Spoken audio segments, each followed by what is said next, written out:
Imagine your wife completely despises her job, comes home to hurl insults at your kindergarten-age son, and then demands you get her pregnant again simply because she is sick of being a boy mom. Well, buckle up, because this man is staring down the barrel of an absolute nightmare scenario, and his wife's delusions are tearing their family apart. The writer of our story is married to a 30-year-old third grade teacher, and to say she is burned out would be the understatement of the century. Every single day, she comes home heavily dragging the toxic, stressful energy of her classroom right through their front door. She constantly complains about how much she actively dislikes her students and absolutely despises their parents. But the true horror is how this resentment is bleeding onto their innocent son. When the 5-year-old acts up, like normal kids do, she snaps at him, viciously comparing him to the worst kids in her class. Uh, she will literally yell that he is acting just like so and so, using the names of her problematic students to shame a little boy who does not even know who those people are. It is incredibly confusing and deeply damaging. Now, their son is getting ready to start kindergarten in the fall, and despite their home being an absolute stress factory, the wife drops a massive delusional bomb. She announces that she wants to have a second baby. Her reasoning is not that she has so much extra love to give. Instead, she explicitly states that she is sick to death of being a boy mom and desperately wants a daughter. The writer is terrified and completely against this idea. They are struggling financially with the rising cost of living. Their parents are entirely unreliable for childcare. And most importantly, he is genuinely scared of what his wife might do if she gives birth to another boy. But when he tries to set a boundary, she viciously turns it around on him. She accuses him of being selfish, claiming he only wants to stop having kids because he already got his boy, and telling him that if their first child had been a girl, he would be the one begging to try again. He insists he does not care about gender. He just knows their life is far too stressful right now to bring another child into the chaos. Is our writer truly just an innocent victim of bad timing, or is he missing the massive neon red flags waving directly in his face? He frames his main arguments around their bank account, the rising cost of living, and the flaky grandparents who cannot be trusted to babysit. But my guy, your wife is emotionally destroying your child right in front of your eyes. The fact that the financial spreadsheet is taking priority over the psychological well-being of a kindergartner who is being constantly scapegoated is a massive plot hole in his defense. Then we have to look at the deeply unsettling psychology of the wife. She is completely disillusioned with her reality. The writer mentioned that when she watched that apocalyptic movie about weaponized children, she literally claimed that the violent kids on the screen were exactly what her third grade students are like all the time. That is not just burnout. That is a fundamental resentment of children. So why does she want a baby? Because a new pregnancy is a guaranteed socially acceptable escape hatch. It is a one-way ticket to a long maternity leave away from a classroom she despises. She is convinced that a daughter will be a pristine, calm, flawless little doll that magically cures her depression, completely ignoring the reality that girls are just as messy and energetic as boys. She is gambling the entire future of her family on a 50-50 biological coin flip, utterly convinced she will win. This absolute obsession with gender disappointment and the concept of a band-aid baby is a universal disaster waiting to happen. People constantly believe that introducing an infant into a miserable career, a failing marriage, or a depressed household will somehow act as a magical reset button. You are literally assigning an unborn human being the impossible job of fixing your broken life.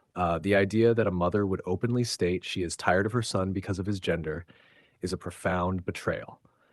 What happens when people chase a specific gender like they are pulling the lever on a slot machine?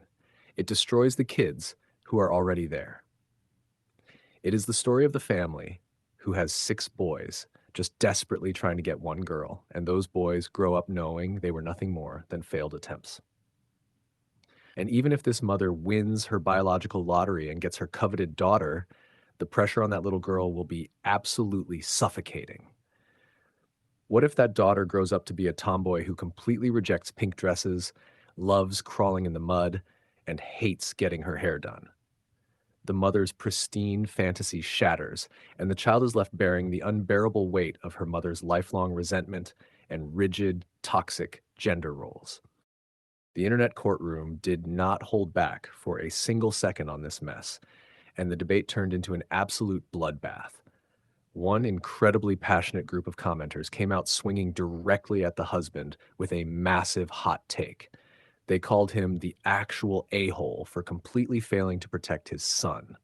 They argued that by passively sitting there and allowing his wife to hurl constant verbal abuse and confusing insults at a tiny child, he is essentially condoning the destruction of his own kid's self-esteem. They demanded he stop whining about the grocery bills and start defending the boy who is actively being neglected and traumatized by his own mother. But an overwhelming wave of rebuttals completely eviscerated the wife. People were absolutely horrified that a licensed educator could speak about children this way, noting that if she treats her own son like an absolute burden, she is undoubtedly terrorizing those poor third graders in her classroom too. The most savage comments pointed out that this woman is entirely unfit to be around any children whatsoever. The commenters fiercely warned the husband to take his reproductive autonomy into his own hands immediately. They told him to lock down his birth control, hide the condoms, or literally get a vasectomy tomorrow, because a woman this unstable and desperate for an escape route will not hesitate to ensure a miraculous accidental pregnancy happens whether he consents to it or not. The final verdict here is absolutely crystal clear. The writer is completely justified in his absolute refusal to have another child, but he is standing on the edge of a cliff regarding his current one. This is no longer just a simple disagreement about family planning. This is a full-blown psychological emergency. The mother is openly projecting her deep career misery onto an innocent 5-year-old, and if she accidentally gets pregnant with another boy, she will undoubtedly double down on her cruelty. If she gets her fantasy girl, the son will become a third-class citizen in his own home.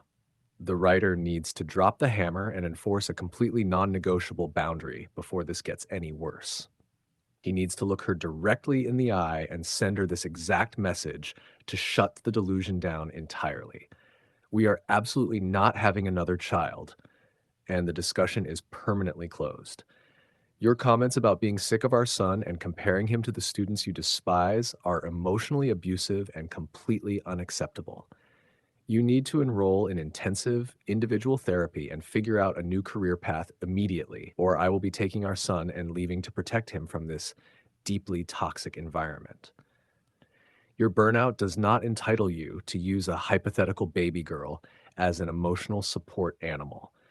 This shuts down the baby debate while forcing her to confront the actual rot in her life. What would you do if your partner admitted they were sick of your child just because of their gender?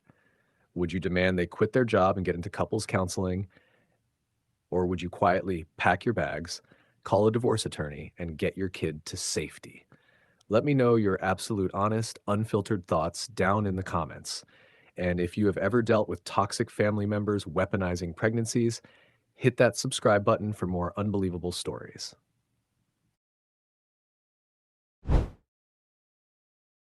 Imagine marrying a multimillionaire, giving birth to his child, and then discovering he is leaving his entire empire, including the very house you sleep in, to his nephew. This woman is trapped in a financial nightmare, and her husband's obsession with absolute control is about to leave her completely homeless. Our writer is 38 years old, and her husband is 42. He is absolutely loaded, possessing significant business assets and multiple lucrative investment properties. Before they officially tied the knot, he essentially forced her to sign a wildly restrictive, entirely one-sided prenuptial agreement. The rules of this document are completely unhinged. Anything purchased before or even during the marriage is strictly considered his separate property unless her name is explicitly on the title. And even if something is jointly owned, the ownership percentage is brutally dictated by direct financial contributions. If he pays 90% of the mortgage, he legally owns 90% of the house. In the event of a divorce, she walks away with absolutely nothing from his separate empire, only receiving pennies on the dollar for whatever fraction she financially chipped in from her own pocket. Now, you would think that death would change the equation, right? You would assume a husband wants to protect his grieving widow. Wrong. If he dies, anything he owns separately entirely bypasses his wife and goes straight to his nephew. According to the husband, this nephew would basically control everything as the executor or the trustee of the estate. And somehow, our deeply naive writer claims she is totally fine with this horrifying arrangement. But the absolute breaking point just arrived. The husband recently announced that he wants to buy his parents' house and have the family move into it as their primary forever residence. However, he plans to purchase it under a trust officially structured as his separate property. If they ever get divorced, she gets zero equity and gets kicked to the curb, which she shockingly claims to accept under the terms of the prenup. But when she asked what happens to the family home if he tragically passes away, his answer was absolutely chilling. He casually told her that their 10-month-old daughter would legally be the beneficiary, but his nephew would act as the executor and trustee of the property. This means the writer would not own the house, she would not legally control the house, and she would have absolutely zero guaranteed rights to remain living in her own family home if she suddenly becomes a widow. She is finally starting to panic, realizing she is being asked to build a life in a home where she is structurally guaranteed to have no long-term claim. She posted online asking if she is out of line for feeling deeply uneasy about having zero legal protection in her own primary residence, frantically adding that she is not trying to undo the prenup or steal his family's property. But we need to put the writer in the hot seat for a second because her edits reveal a terrifying level of self-sabotage. She admits that their timeline was absolutely insane. They met in December of 2023, started trying for a baby by March of 2024, got pregnant in August, signed the prenup in December, and got married in April of 2025, the exact same month their baby was born. They essentially speed ran a massive financial and legal binding while she was heavily pregnant and highly vulnerable. And the absolute worst part, she explicitly chose not to get independent legal counsel before signing that life-altering document. She brags about how she walked away from her first 10-year marriage with absolutely nothing because she valued peace of mind over arguing. She is entirely conflict avoidant, and her current husband saw that exact vulnerability and completely weaponized it against her. Look closely at his psychological profile. This man does not view marriage as a sacred partnership. He views it as a hostile corporate acquisition.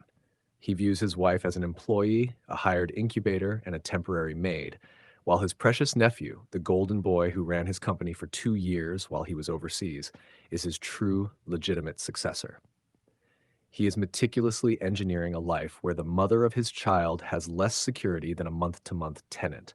He is predisposed to being inspired into controlling, malevolent behavior specifically by the weakness of his partner and her willingly losing access to her own options. This incredibly dark scenario rips the mask off a deeply disturbing trend happening in modern relationships, the absolute weaponization of the prenuptial agreement. A prenup is originally designed to protect premarital assets, making sure nobody loses the business they built before meeting their spouse. That is a totally fair and logical concept.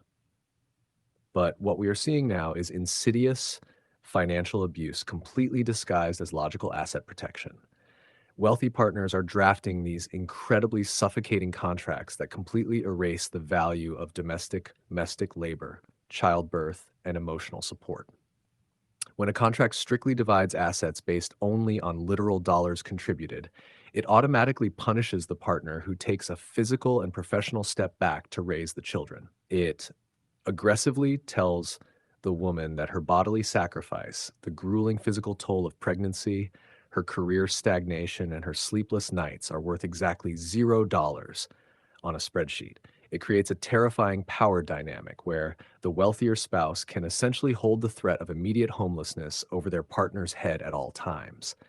It is not a marriage of equals. It is a hostage situation decorated with a wedding ring. The lower earning partner is constantly kept in a state of sheer financial insecurity, forever auditioning to keep their spot in a house they are never allowed to truly call home. Society has so deeply shamed women with the label of the greedy gold digger that many women, exactly like our writer, will literally sign away their basic human rights to housing just to prove they are in it for love. And men like this husband happily exploit that exact fear to build a legal fortress that leaves their wives entirely destitute. The internet courtroom was an absolute battlefield of legal professionals and morally outraged commentators. Let us look at the controversial hot take first. Some harsher critics argued that she made her own bed and now she has to lie in it. One user bluntly pointed out that she dealt herself entirely out of the deck by willingly signing that prenup, presumably ignoring any common sense, and now she is shocked to find out her husband is treating her like a disposable asset. They argued that a contract is a contract, and she agreed to these exact rules, where everything he buys is brutally separated. But the fierce rebuttal from the internet came swinging in like an absolute wrecking ball. Dozens of commenters ripped that victim blaming argument to shreds. The consensus was loud and clear. Because she did not have her own independent attorney review the documents, there is a massive chance that a judge would look at this lopsided, abusive prenup and throw it completely out the window. One astute commenter pointed out that signing a restrictive legal document while heavily pregnant and hormonally vulnerable is a textbook definition of signing under duress, which gives her massive legal leverage. People were absolutely disgusted by the husband's blatant misogyny and bizarre obsession with his nephew. One commenter bluntly pointed out that everything in this man's empire is entirely based on whether or not a person has male anatomy. Because his child is a girl, she is deemed unfit to handle wealth. So the golden nephew swoops in. It is literally following the ancient rules of primogeniture from the 1800s, deliberately bypassing his own female infant daughter to leave his fortune and control to a male relative to carry on the legacy. Another person delivered a completely savage reality check, telling the writer that she is basically functioning as a freelance employee, an incubator, and a bang maid. He is acting as the cruel landlord, she is the lowly renter, and he is fully dodging paying her a pension or providing basic health benefits. One user brilliantly summarized that she is not actually a person he loves and respects, but rather a wife appliance, someone who is just there to be used for sex, public image, and domestic labor without ever getting anything out of the deal. The internet collectively agreed that a man who actually loves his wife does not actively plot to leave her homeless and at the utter mercy of an extended family member the second he takes his last breath. So, what is the ultimate final verdict? Our writer is definitely not the a-hole for feeling deeply uneasy, but she is being dangerously, willfully naive to the reality of her marriage. She is desperately trying to play the chill, undemanding wife while her husband methodically and legally drafts her out of existence. It is time to stop playing nice. She needs to wake up and understand that this man views her merely as a rented incubator for his lineage and an unpaid domestic servant. The revenge blueprint here requires absolute ice-cold calculation and a backbone of steel.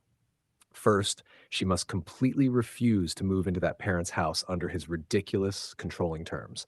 She needs to send him this exact non-negotiable text message. I will not be moving our daughter into a home where I have absolutely zero legal rights. We will either purchase this primary residence jointly, or I will remain in a home that provides me with basic legal security and dignity. Furthermore, I will be hiring an independent attorney this week to thoroughly review the prenuptial agreement I signed without counsel, and we will be discussing a postnuptial agreement that appropriately values my role as your wife and the mother of your child. If he blows up, throws a massive tantrum, or outright refuses, she takes her decent paying job, her solid retirement savings, and her own personal rental properties, and she walks straight to a ruthless divorce attorney. Because the glorious poetic irony here is that if she divorces him right now, a judge is highly likely to shred that unrepresented, highly coercive prenup, award her massive child support that cannot be contracted away, and finally give her the financial dominance and peace she actually deserves. What do you all think? Is this husband just a smart, practical businessman protecting his hard-earned assets? Or is he a calculating villain trapping his naive wife in a web of financial abuse? Let me know your absolute spiciest takes down in the comments. And if you would never let a man charge you rent in your own marriage, hit that subscribe button for more wild, unbelievable stories. 46-year-old man wearing earbuds, blasting anime at a high-end Italian restaurant, and shaking his empty soda glass at the waitstaff like they are stray dogs. Yeah, this actually happened, and the sheer audacity is mind-blowing.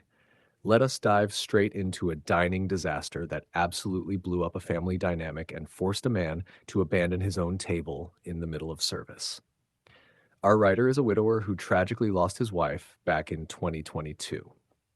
Despite the profound heartbreak, he has managed to maintain a really solid, loving bond with his late wife's sister, his sister-in-law, and her teenaged kids. Or at least he completely thought he did until one fateful dinner completely shattered that illusion. The group decides to go out for a lovely evening at a very nice, upscale Italian restaurant. We are talking about the kind of place that requires reservations, dim lighting, white tablecloths, and an expectation of basic social grace. It is supposed to be a beautiful bonding experience with his sister-in-law, her 46-year-old husband, their two older teenagers who are 18 and 16, and their 13-year-old youngest child. But before they even manage to walk through the front doors, the husband makes it his absolute mission to derail the night. He takes his sweet, agonizing time getting dressed, completely dragging his feet and making the entire group incredibly late for their hard-to-get reservation. And of course, instead of offering a simple apology for holding everyone up, he immediately goes on the offensive. He starts aggressively complaining about absolutely everything, whining about the parking situation, fuming over the fact that they have to wait for their table because they missed their scheduled time slot, and bitterly criticizing the menu options and the prices. When they finally get escorted to their seats, the table agrees to order a massive spread of appetizers so everyone can share and try at least two of everything. But this fully grown man intercepts the plates and aggressively hogs half of all the starters for himself, claiming he just could not possibly wait another second to eat. And while stuffing his face, he continues to complain relentlessly about how the food tastes. As if the husband's energy was not exhausting enough, the visual of this group is just as chaotic. The 13-year-old rolls up to this fancy, reservation-only establishment wearing sloppy pajama pants and a visibly torn-up hoodie. When questioned about it, the kid simply shrugs and says that dad told him it was totally fine to wear. The gracious waitstaff mercifully seats them anyway, despite the dress code violation, but the sheer disrespect for the venue is already palpable. Then the waiter arrives to formally take their order. The 13-year-old completely shuts down and refuses to even speak or order food for themselves. The father steps in and orders some bizarre, highly modified custom pizza, and then proceeds to throw a massive, embarrassing fit when the restaurant actually has the nerve to charge him for the extra ingredient modifications. Now, both our writer and the sister-in-law have spent years working in the trenches of the restaurant industry, so they know exactly how agonizing it is for a server to deal with nightmare entitled customers like this. But the absolute breaking point, the visceral moment that pushes our writer entirely over the edge, is when the husband pops in both of his wireless earbuds right at the dinner table. He completely tunes out his entire family to watch anime on his smartphone. And when his bright green sugary drink gets a little low, he does not politely ask for another round. He picks up his empty Mountain Dew glass and literally shakes the ice at the waiter from across the room. He even chuckles about it, bragging loudly to the table that he did not even have to use his words to get a refill. Finally, the agonizing check arrives. There is a tiny, incredibly common mistake where one of the appetizers the writer was planning to pay for ends up on the husband's bill. It is the easiest 30-second fix in the world, but the husband absolutely loses his mind, screaming out loud and demanding to know how hard it is to just do it right the first time. Our writer completely snaps. He refuses to tolerate another second of it. He quietly gets up, follows the humiliated waiter straight to the point of sale system, pays for his own food and the meals for the two older teenagers, says his goodbyes, and leaves them sitting there at the table. Later that evening, the sister-in-law calls him genuinely confused, asking if her family did something wrong. The writer brutally and honestly lays out exactly how deeply embarrassing and unacceptable her husband and youngest child were acting. Her response is absolute delusion. She claims that literally no one else has a problem with them. But the plot thickens almost immediately because shortly after hanging up with her, the writer's mother-in-law calls him. She expresses profound relief and actually thanks him for finally being the only person enough to call out this man's atrocious, unhinged behavior. Is our writer the villain for abandoning his extended family at the restaurant and setting such a harsh, unforgiving boundary? We really have to look at the psychology of the sister-in-law's husband here. Why is a 46-year-old man acting exactly like a rebellious toddler who was dragged to a boring grocery store against his will? Interestingly, the writer actually mentioned in the comments that they had all gone out together before, and he had never witnessed behavior anywhere close to this level of awful. So what suddenly shifted? This was not an accident or a case of someone just having a grumpy off night. This absolutely reeks of a deliberate, calculated sabotage mission. When a grown adult purposefully drags his feet to make his family late, explicitly encourages his teenager to wear dirty pajamas to a fine dining spot, and actively isolates himself with earbuds, he is sending a massive, neon flashing message to everyone in his orbit. He deeply resented being there. But instead of using his words like a mature, emotionally regulated partner and communicating his feelings, he weaponized his own incompetence. He threw a calculated public tantrum, utterly humiliating his wife and the writer, secretly hoping that if he acts miserable and obnoxious enough, he will never be asked to go out to a nice dinner ever again. He is effectively holding the entire evening hostage, banking entirely on the fact that his wife will just smooth things over, apologize on his behalf, and absorb the social damage just to avoid a bigger public scene. This brings up a completely exhausting, deeply recognizable dynamic that happens in so many families: the boiling frog syndrome of enduring and tolerating toxic behavior. The sister-in-law's completely baffled reaction is actually the most tragic and revealing part of this entire story. When she called the writer and said that nobody else has a problem with her husband, she was living in a state of pure self-protective denial. When you are married to someone who constantly aggressively pushes the boundaries of social decency, your own internal baseline for what is normal gets completely destroyed. You start making endless excuses. You start lowering your expectations until they are literally buried in the basement. You desperately convince yourself that shaking a glass at a waiter or throwing a screaming fit over a minor pizza bill is just a quirky, unavoidable personality trait. You adapt to the chaos because fighting it every single day is too exhausting. But the mother-in-law's secret, validating phone call reveals the dark, unspoken truth of the entire family tree. The rest of the family sees it. The rest of the family absolutely hates it. But they have all silently, universally agreed to just walk on eggshells and swallow their discomfort to keep the peace, which only enables the husband to get bolder and worse. The writer refusing to participate in that shared delusion is exactly what finally shattered the illusion. The internet absolutely flooded the comments on this one, and the debates were incredibly heated, passionate, and hilariously brutal.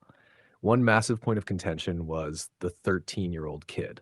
A lot of people came in incredibly hot, saying they would not have survived past the appetizers and that the sister-in-law desperately needs to teach her kid how to dress appropriately for society. Some critics argued heavily that a teenager walking around in pajamas and a ripped hoodie who refuses to even look a waiter in the eye to order a meal is just as guilty and annoying as the dad. But a massive, overwhelming wave of commenters pushed back hard against that hot take, delivering a much-needed reality check regarding child development. The rebuttal was incredibly sharp. You simply cannot blame a 13-year-old child for faithfully following the direct, explicit instructions of their father. The kid explicitly stated that his dad told him the pajama outfit was fine. At that highly awkward age, kids are essentially walking sponges, and they look entirely to their parents to establish the social rules of the world. The real tragedy here is not a bad outfit. It is that this young boy is being actively molded by an absolutely terrible, disrespectful role model. As one insightful person pointed out, there is still plenty of hope for the teenager to unlearn these embarrassing habits, but the father is a completely, entirely lost cause.